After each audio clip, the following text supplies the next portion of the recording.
Back, my beautiful humans, to If I Die Tomorrow. Of course, I'm your host, Nicole, and I'm so glad you joined me today. We are entering the holiday season.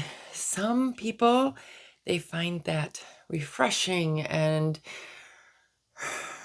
actually almost regenerative. And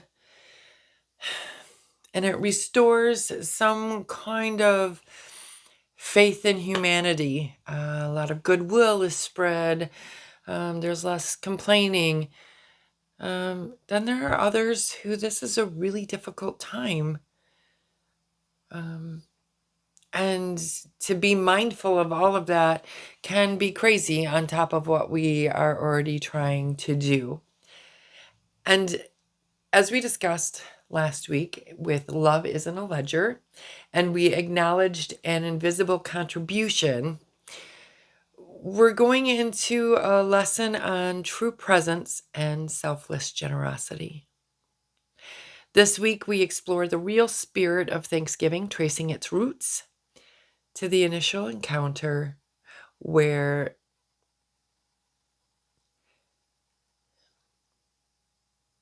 we were given, and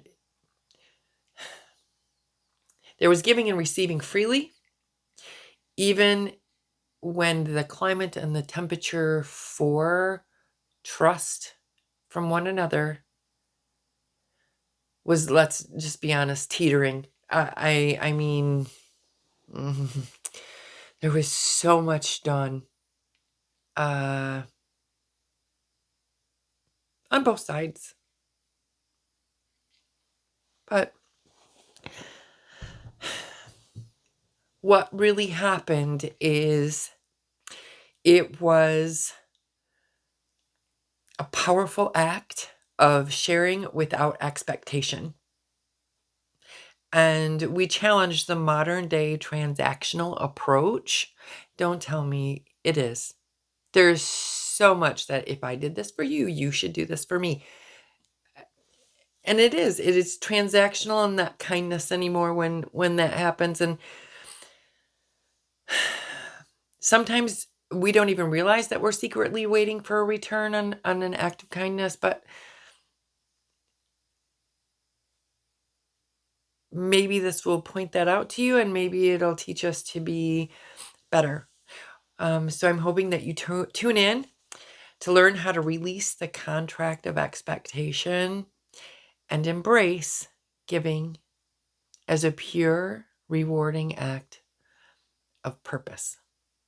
Because again, we are love, and I believe that is our purpose on this earth. And we're going to try and show how to extend the spirit of the holiday far beyond the dinner table, making expectation-free generosity a substantial daily practice that fits your heart and ensures that you live the life that you'd be proud of. Saying all of that, there is something, though, that struck me again.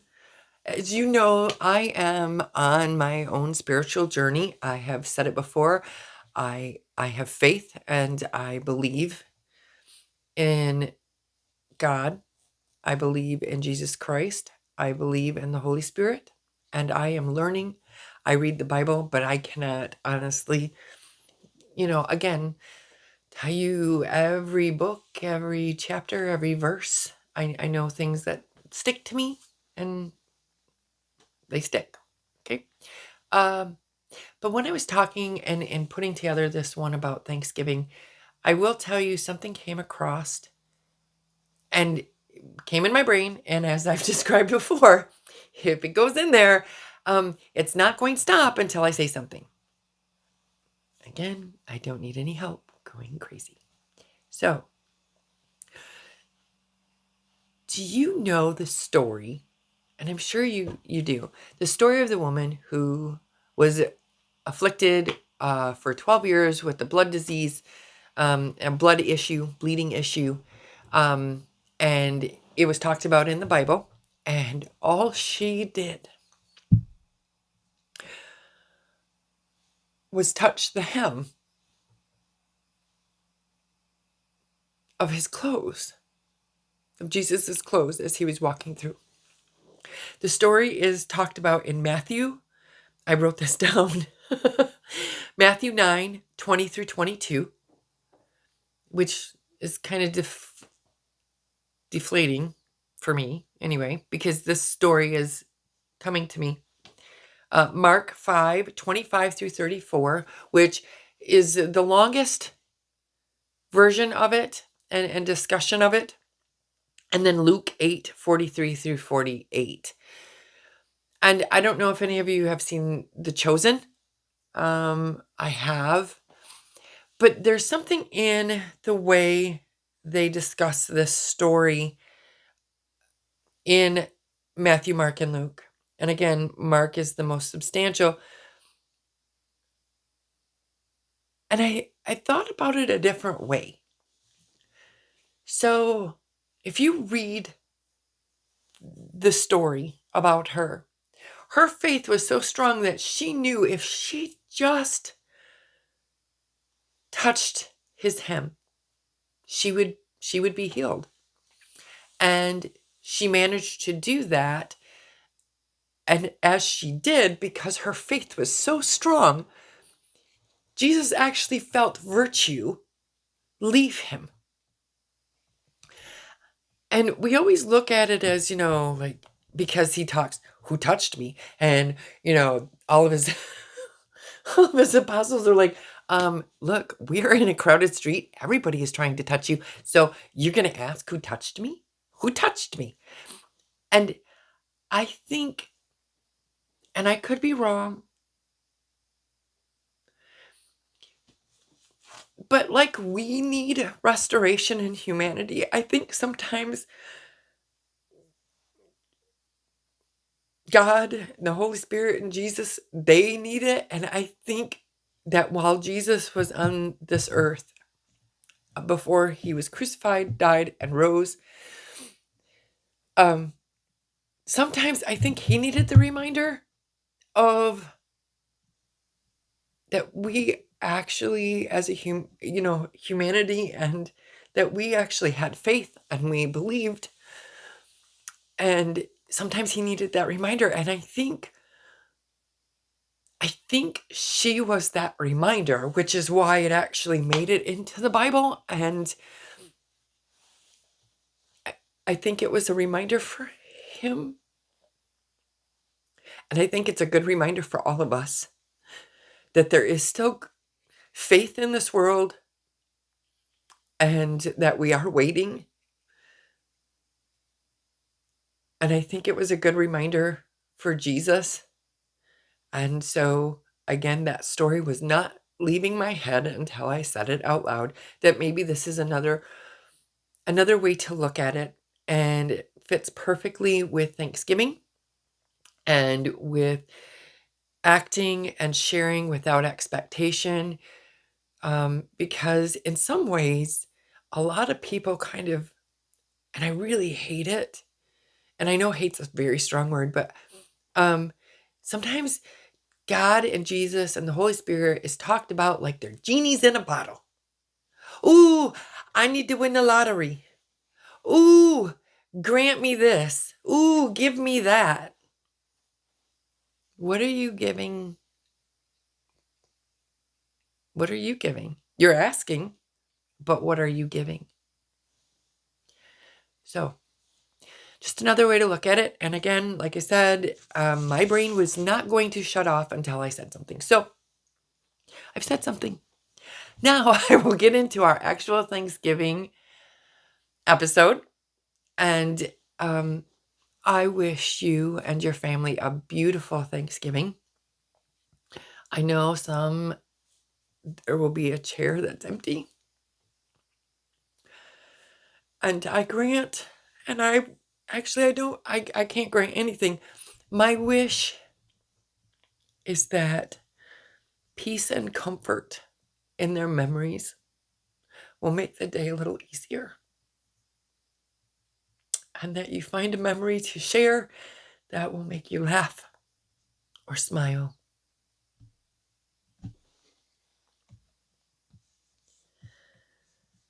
Now, for Thanksgiving, a quick check-in. I'd like to know, when you did give acknowledgement for the invisible contributions that your partner does, how did that go? I will say somebody did leave me a comment, and I want to acknowledge that.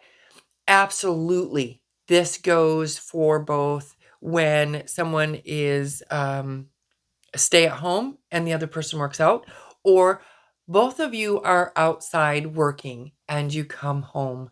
Uh, there is usually always somebody who makes more money, and so that actually fits. And I do want to acknowledge it. Thank you for bringing it to my attention and calling it out. And I absolutely agree and see the point.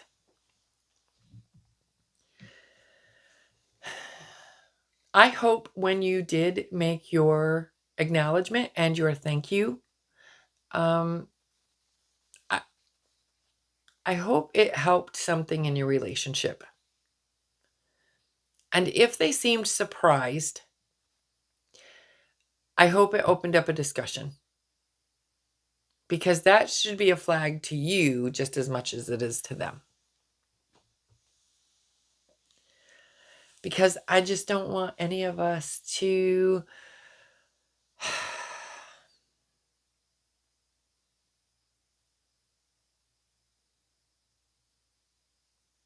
go with disappointment. And that I didn't, really give people what I needed to. So, the true origin of expectation-free giving. That's a mouthful. And that, as we're into the week of Thanksgiving, and it's a couple days away when you see this, I usually make these on a Monday, and then I release on Tuesday morning. If you think that this would be better fitting on a different release day, please let me know. I just never did it on a Sunday for Monday morning because I was afraid it might be too heavy, because some of our topics are actually kind of heavy. So I'm open to hearing what you think about that. But I gotta stop. Okay, we're going back onto the topic. Sorry. This holiday, for all its complex history, carries a very profound lesson about generosity and survival. The first Thanksgiving harvest feast in 1621 wasn't a pre-planned event. There was no invitations, no fun decorations, or what was thought as of decorations. And it wasn't just passed over to try and get to the next holiday. It was a reaction to a moment of grace. We could all use a moment of grace.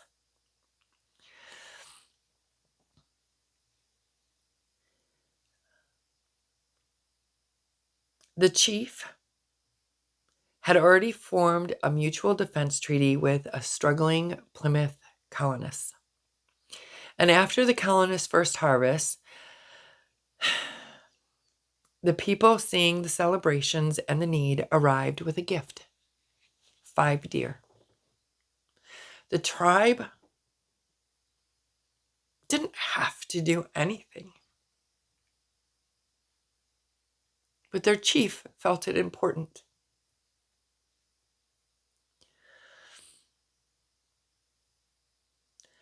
The Wampanoag tribe, and if I said that wrong, I'm sorry,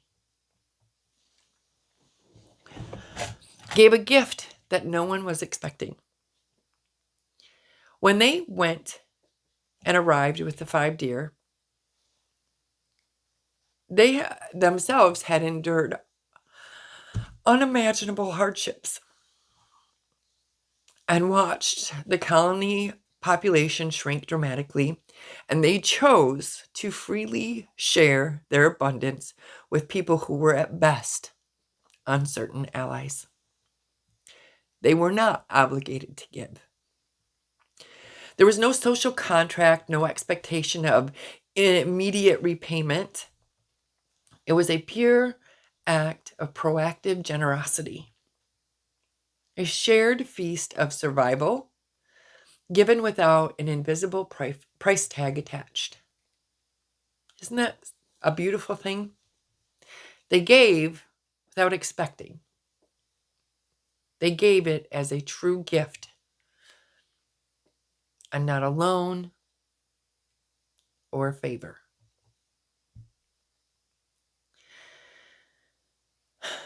The If I Die Tomorrow challenge is simple. Thanksgiving shouldn't be a one-day event. We need to take the spirit of genuine, unburdened generosity and make it a daily practice. This is the core of meaningful living, giving without expectation. In our daily lives, we often give with an invisible contract. We secretly expect a favor in return, or at least a specific level of gratitude. How many of you have said that? Boy, they didn't seem like they really liked that, or gosh, I don't think they really appreciated that. Because you've decided in your head, because you already had in your head. I mean, and that's where what, you want me to do cartwheels? You want me to do a loud cheer because you gave me something? If you gave it to me as a gift, I'm receiving it as a gift. And, some people have a hard time accepting a gift. Doesn't mean they're ungrateful for it.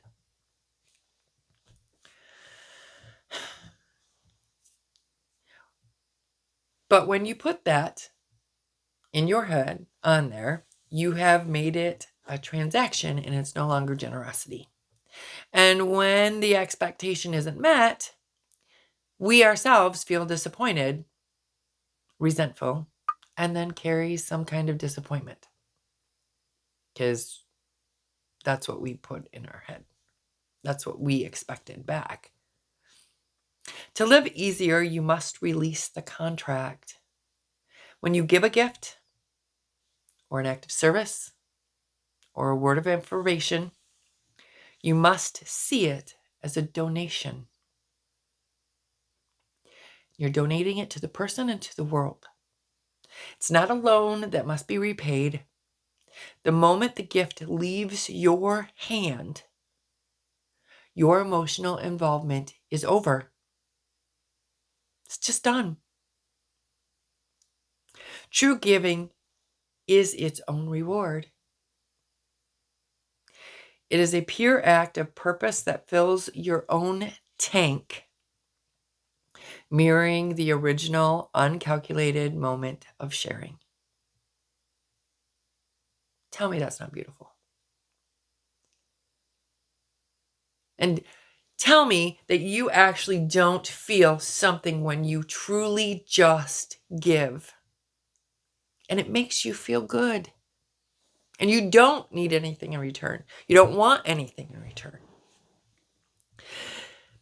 By doing this shift, it is the key to avoiding resentment, regret, and feeling like you're taken for granted. If you give with pure intention, you can never be disappointed by the recipient's reaction. And that is a key to you, a flag, that you aren't giving purely to give when you notice that you don't like the reaction. And that's going to be a hard pill to swallow because you probably do it more than you realize. We all do.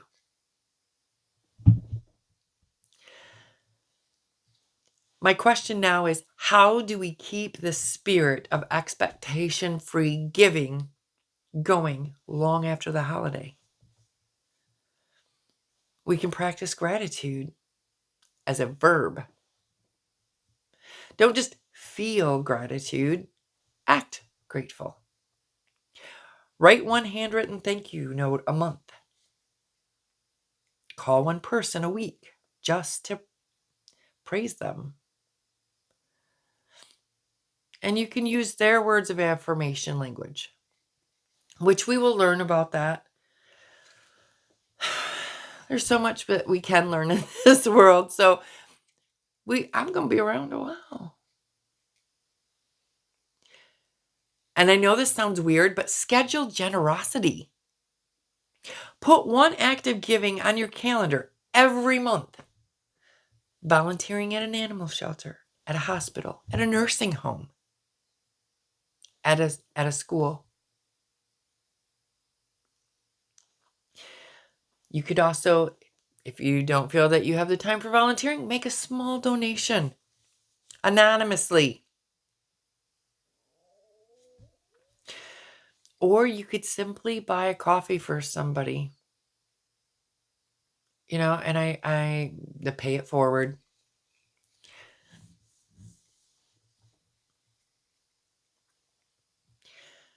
One of the other things you could do is practice relentless acceptance. When someone gives you an act of care that doesn't match your particular love language, acts of service, or words of affirmation, accept it fully. Appreciate the effort and the intention behind the gift, and let go of any disappointment that it wasn't what you wanted. Because this world isn't all about you. It doesn't revolve around you. Do you guys remember hearing that when you were a kid growing up? This world doesn't revolve around you. You're right, it doesn't.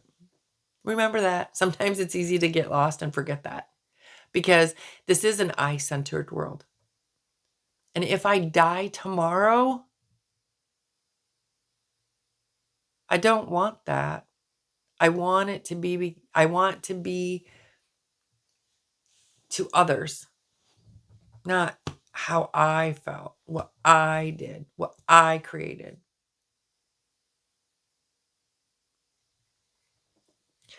Your If I Die Tomorrow task for this week is to choose one small act of giving, a genuine gift of self, and perform it with zero expectations in return. Make the choice to be generous, and let the pure intention be the reward.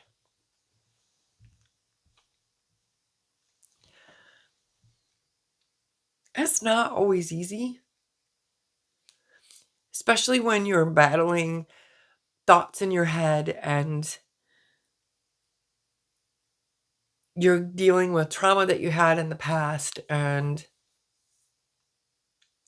you know what? You're not your past. You're not your trauma. You have a beautiful light and gifts from God to help. Use them. Give them.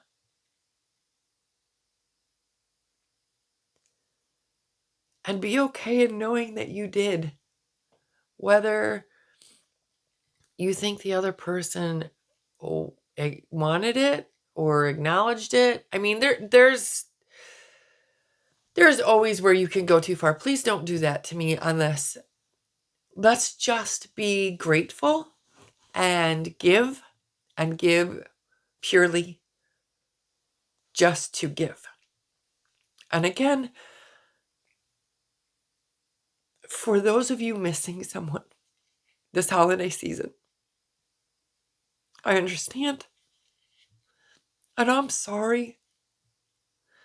But I really do hope that you find peace and comfort in the memories that you have, the love they shared with you, and you hold on to that. As always, be kind, be grateful, stay humble. Until next time.